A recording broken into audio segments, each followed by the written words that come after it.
By the time we're done with it, I think we're going to dislodge the peacock as the national bird, and it's going to be the crow, you know. This session is on the Israel-Palestine conflict.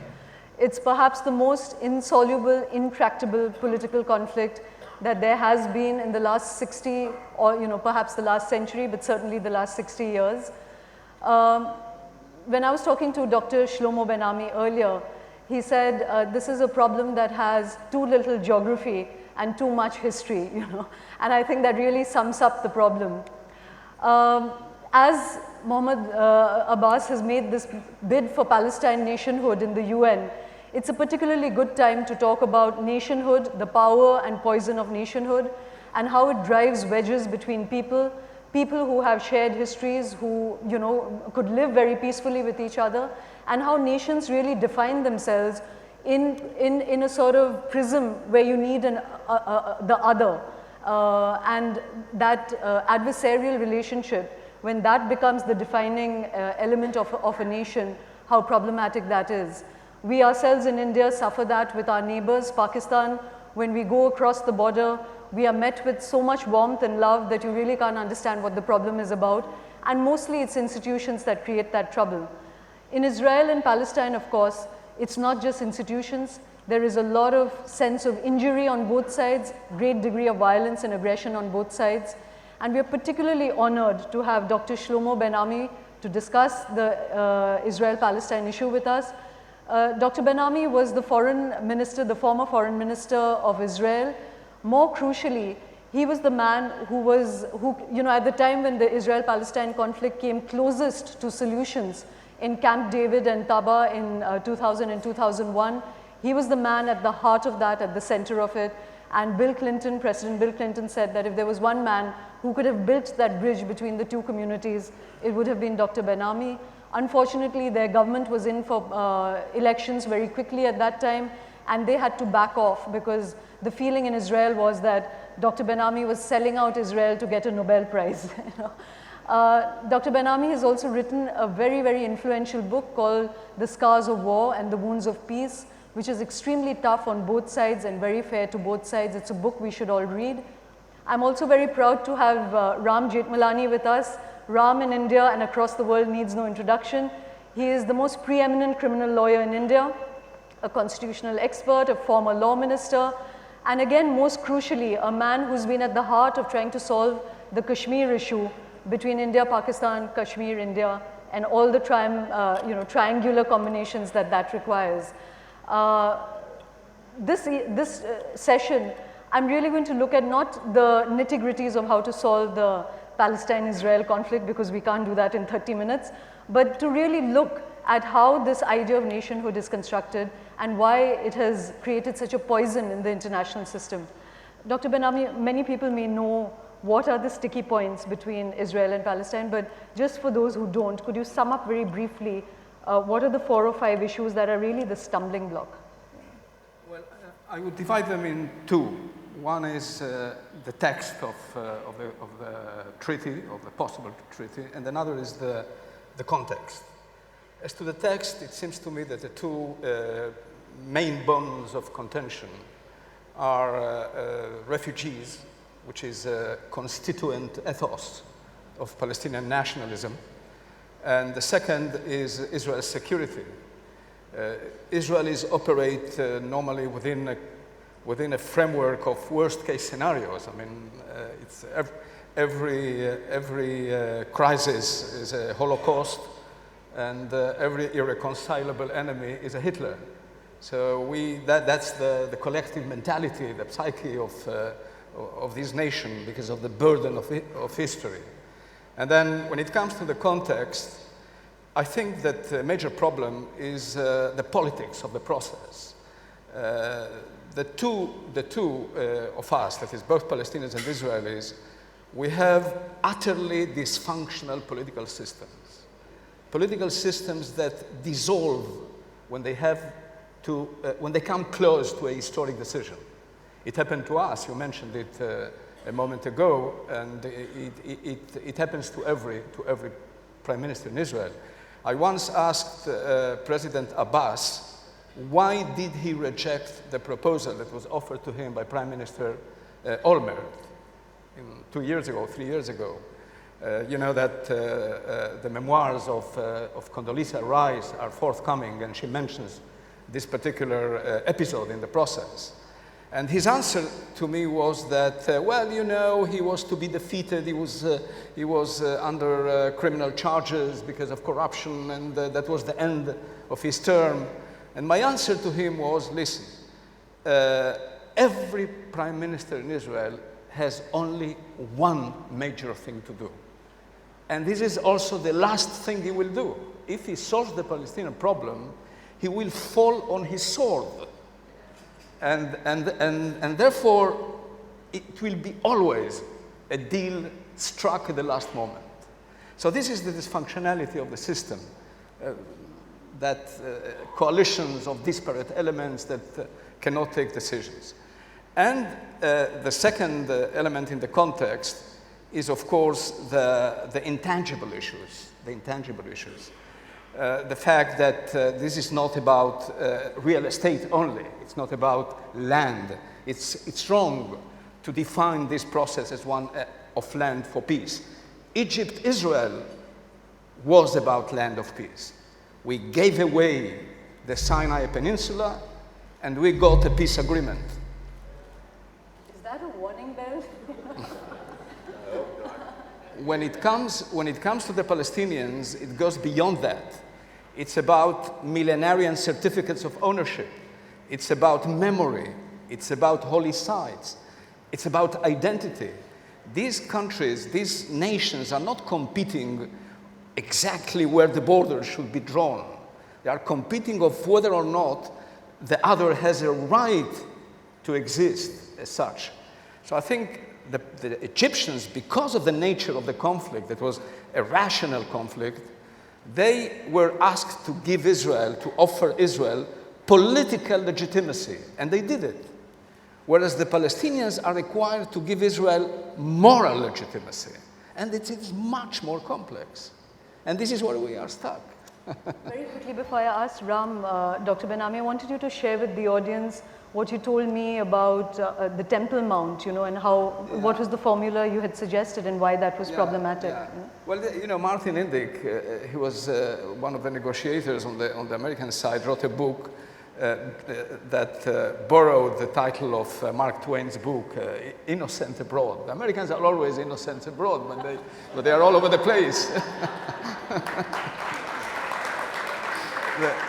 And he mentioned this particular incident where, you know, the Temple Mount is a mount in the heart of Jerusalem, and it is holy to both the Jews and Muslims, because the Jews claim that underneath the mosques, on the esplanade, underneath the mosque, there lies the remains of the temple, of Solomon's temple and King Herod's temple, etc.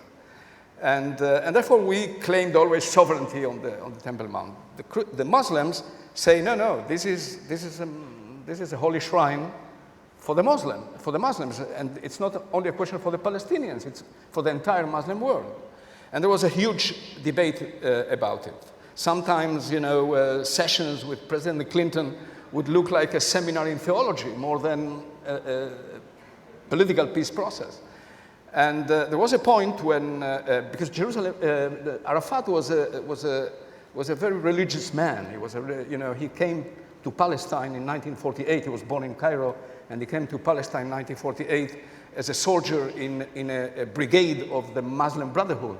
And in fact, mentally, he remained a member of the Muslim Brotherhood throughout his life. He was very religious. And to him, that was more important than refugees. So I came to him at some point and I said to him, listen, I didn't share what I'm going now to propose to you. I didn't share this with the Prime Minister, but if you agree, I might be able to create a coalition, an alliance of ministers to impress upon the Prime Minister the need to make this concession. And my proposal is this: we will offer you unconditional sovereignty on the Temple Mount, which is which is an affront to Jewish history, as it were. And, but I have one condition, and that is, since you always said that in case you have sovereignty on Temple Mount, you are not going to conduct archaeological excavations that might harm the remains of the temple. But what I want you to say in the peace treaty is the reason why you do not conduct excavations. The reason is that the Jews have there a holy site. And that's it. We're not going to do with it anything. This is just an appeal to the gallery of Jewish history and to our public that needs to vote for it. And he rejected it utterly. I mean, he was not even ready to hear it. He said, there has never been a temple there. The Jewish temple was in Nablus or somewhere else, etc., etc. So this gives you, I think, an example of how issues to a foreign observer might look bizarre. I mean, we are talking here about peace between two nations. And these people are debating whether or not archaeological excavations are going to harm. Yeah. So I think that this is, and for Arafat to recognize that there was a holy site meant explicitly to recognize the moral, historical claim of the Jews to this land, and he was incapable of doing that. Ram, I wanted to ask you that, in your dealings with Kashmir, what has been the sticky point? Is it been, like Dr. Ben-Ami has been saying, even more than the logistics of border and territory and his, UN resolutions and all the rest? Is it the intangibles that is the most difficult part? Shoma, I have one grievance against you. You do? I'm terrified. Before Ram launches onto his grievance, I have to tell you that when I asked Ram to speak on this panel, he said that the best friend that Israel has in India is Ram. And so I've specifically asked him to speak on Kashmir because I can't put the weight of Ram onto the Israel side, So. Well, at least you should have told the audience here that I have been the most consistent and vociferous exponent of the Israeli cause. I have been a refugee in my life, and I have suffered the trauma of being a refugee and living in a refugee camp. Look at the Jewish race. Ever since the dispersion up to the establishment of the State of Israel, they have been wanderers. They have been humiliated in every country, isolated in every country, excluded from practice of any liberal professions. They have been condemned, and ultimately Shakespeare sort of painted their picture in Sherlock. Now, I have always wondered why India, a country known for tolerance and goodwill, how did we adopt that attitude against Israel for so many years that after having given de jure and de facto recognition to Israel, we refused to have an Israeli ambassador in India. Israel's consul was confined to the city of Bombay. He could not travel to Delhi without the permission of the Indian government. And I'm proud to say that my home in Delhi was the unofficial embassy of Israel.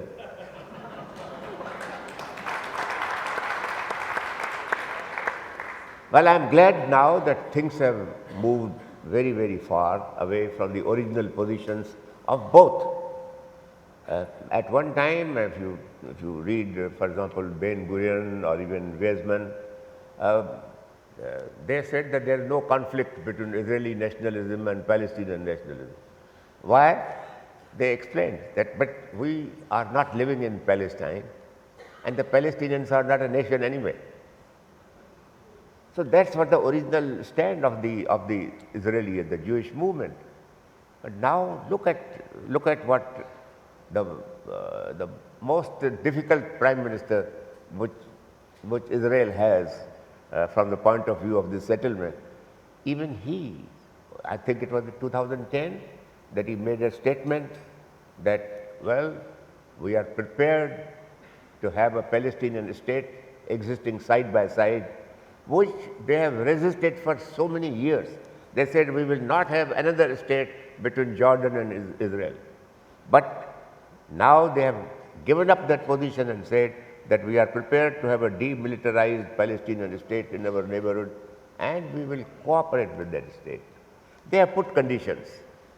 One of the conditions which is probably going to create trouble is the condition that they do not want those jihadis who joined this jihad against Israel at the call of the surrounding Arab states, who fought for the destruction of the Israeli state while being within the jurisdiction of the Israeli state. Now those people who are living in refugee camps today, because they went into this stupid jihad movement, now they are the persons about whom the Arab state says you take them back. I have been talking to my friends in Israel, Shoma, and I told them, I said, listen, I understand your reluctance to get these fellows back and as your citizens in Israel, because they will probably try to destroy you again. But supposing each one of them took up the Holy Quran and said that I now owe allegiance to the state of Israel and I will live as a good citizen of Israel, faithful to the city, to the new state, will you please prepare to take them back? He said, well, if that situation arises, we will seriously consider. That is something which I am letting out a secret almost with my conversations with the Israeli friends. I want these Palestinians to live in peace, to cultivate friendship. It is good for the Palestinians. The Palestinians are good people. According to me, they are being instigated by the surrounding Arab states which do not want peace in that region. And once again, Binami, I don't know whether you agree with me. According to me, it is ultimately the religious equation that matters. It's the fight between Islam and Judaism. And if the Jews were not Jews, they were something else, perhaps there would have been no difficulty in solving this problem. Dr. Benami, would you agree with that? And also I wanted to ask you that what Ram seems to suggest is that Palestinians should submit to being Israeli citizens, and I don't see how that's really going to be very acceptable unless we're talking only about the refugees. But you know, I think there's been a survey where Israeli-Palestinian survey which said that almost 69% of both Israelis and Palestinians want peace. There's the idea of a two-nation settlement has been a long concluded way forward. I think the UN votes on that almost every year to great majority. So, you know, what really is the problem apart from the intangibles, which one probably has to leave for history to decide? What is the way forward now? And do you think this bid for a nationhood is good from the Palestinian point of view? Well, to start with, I tend to agree that there is obviously a religious dimension to the conflict. On top of the political issues, the real estate issues, the holy sites that are, of course, a religious thing. So solving the Israeli-Palestinian dispute is like breaking the genetic code of the Arab-Israeli conflict entirely. I mean, the whole conflict, because it has all these dimensions.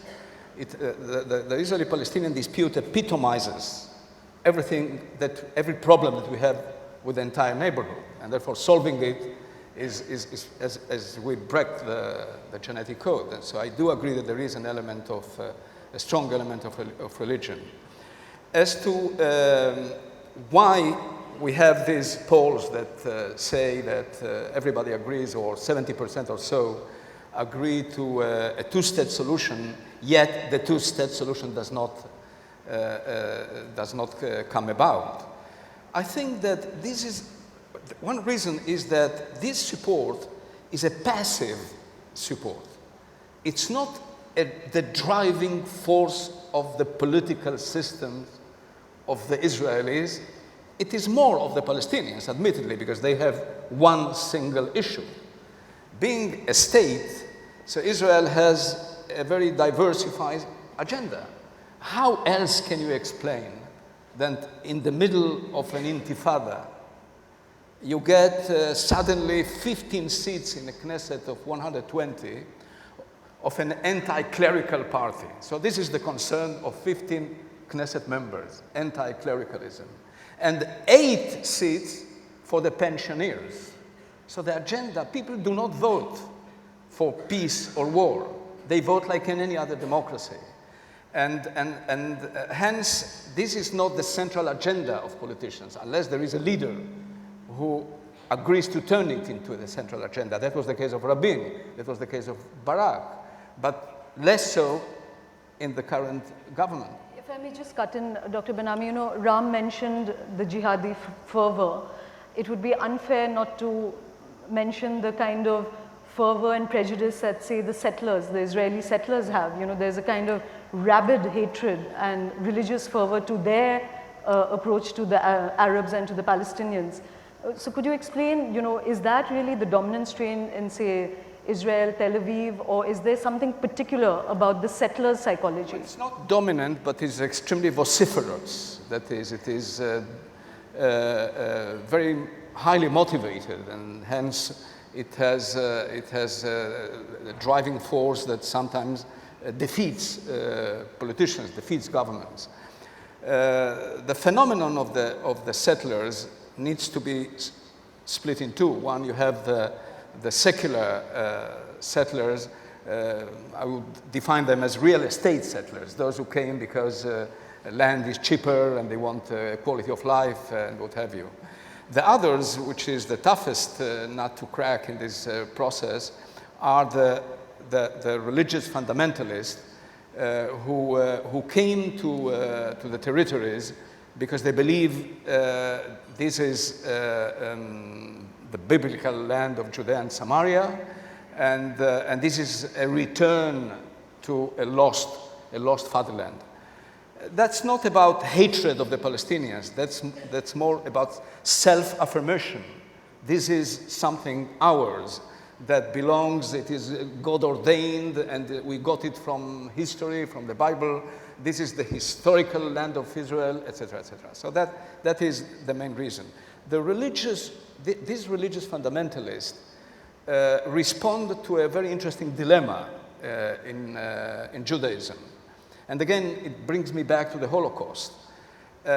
Religious Jews did not reconcile themselves to the Holocaust. They didn't find the way to intellectually understand why God should have punished the Jewish people with such a cataclysm.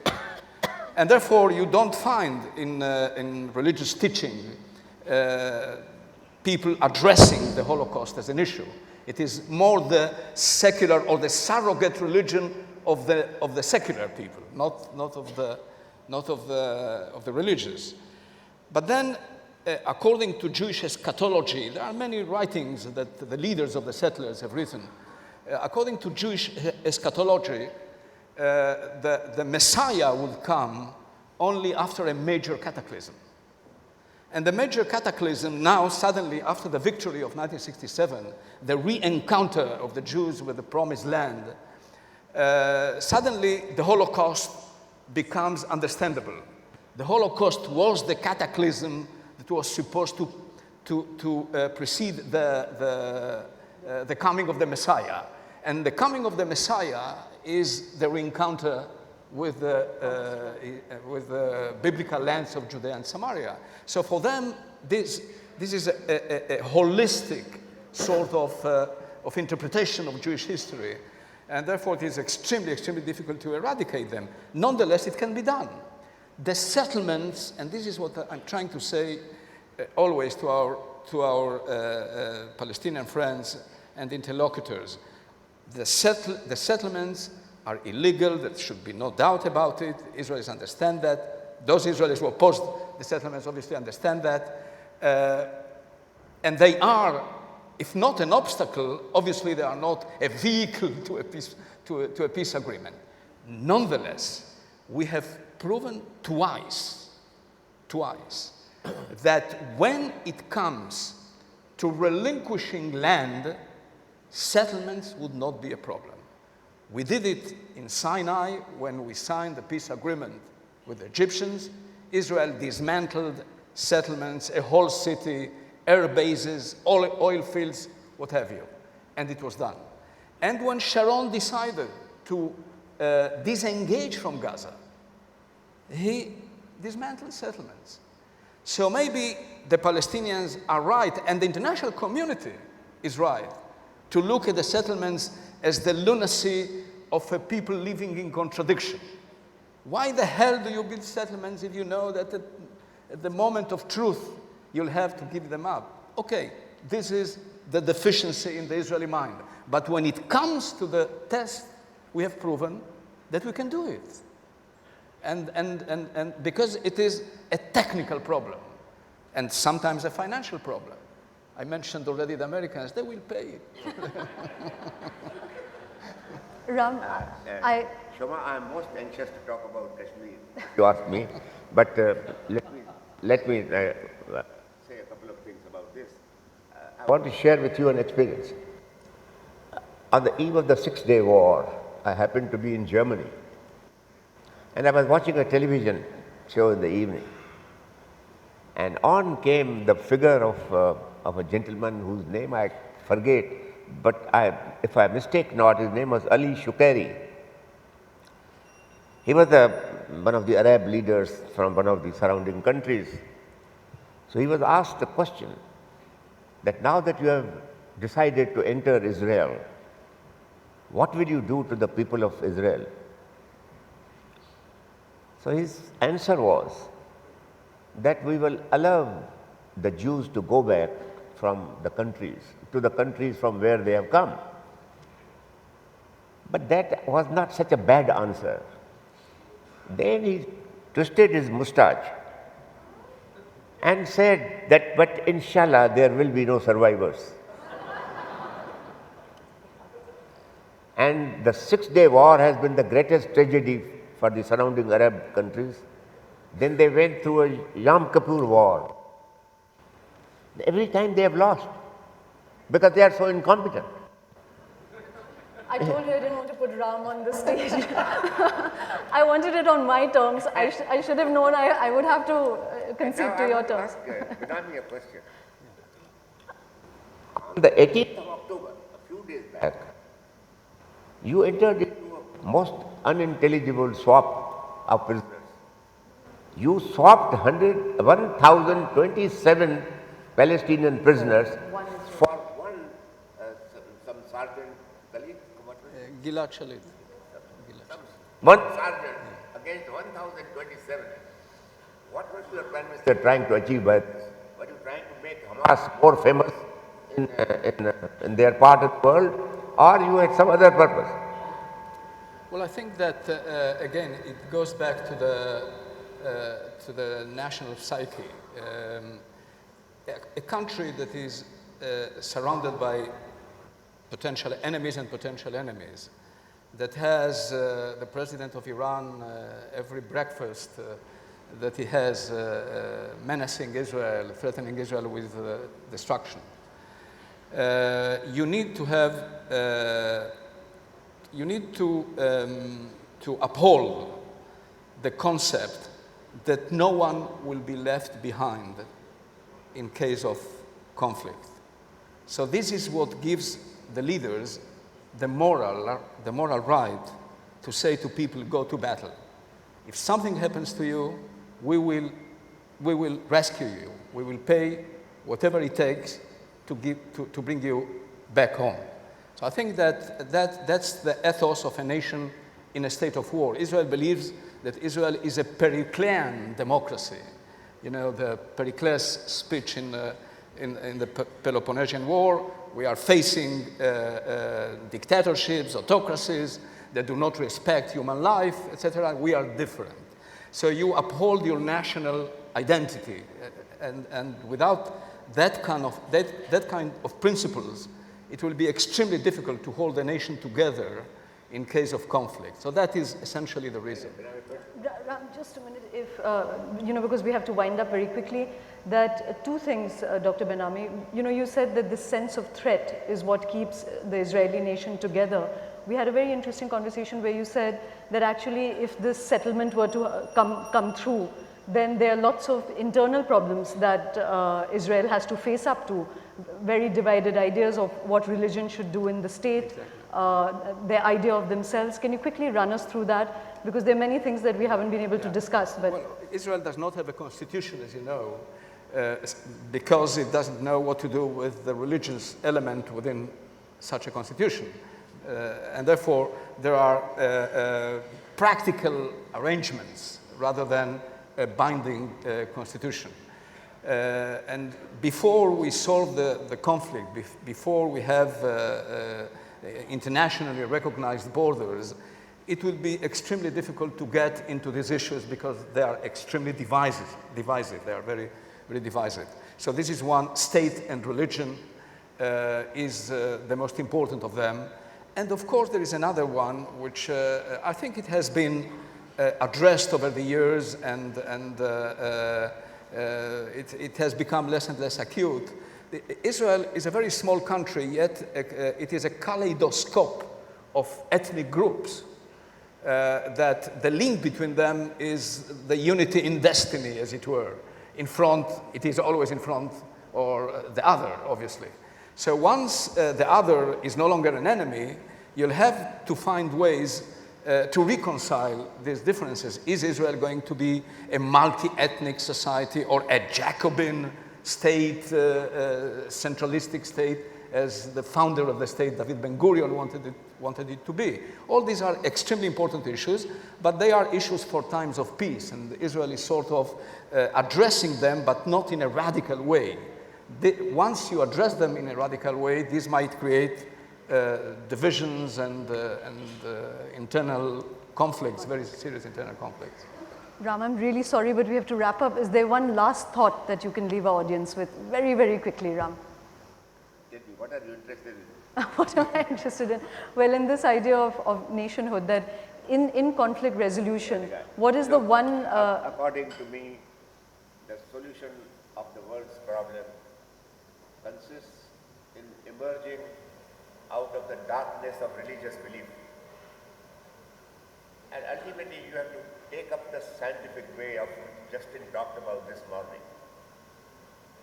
It is science which keeps asking questions, which keeps raising questions which cannot be answered, and making perpetual inquiries and explorations, and occasionally landing on some answers to the mysteries of providence. That's the only way, and we have to do something about this blind religious faith. I can tell you that at the age of 16, when I was a law student, I wrote an article from a college miscellany. The title of that article was A Plea for the Abolition of Religion. That's...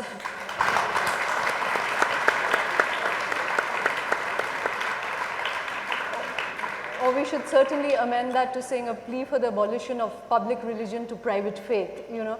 I'm just going to wind up. There are two things which we didn't have the time to address, but maybe you could talk to Dr. Ben-Ami about very interesting ideas. I had asked him, why is America and the Israeli relationship so special and so unique, and why does America, that's always transplanting democracies elsewhere, so unsympathetic to the Palestinian cause? And he had a fascinating answer to that. There are two other things that I thought we should draw attention to, which is President Abbas said that 1947 was a mistake, that, you know, maybe the Palestinians should have gone for the two-nation settlement then. And that a very interesting thought to leave all of us with is that the Hamas is always put up as the kind of deterrent to why the two states can't come to any solution.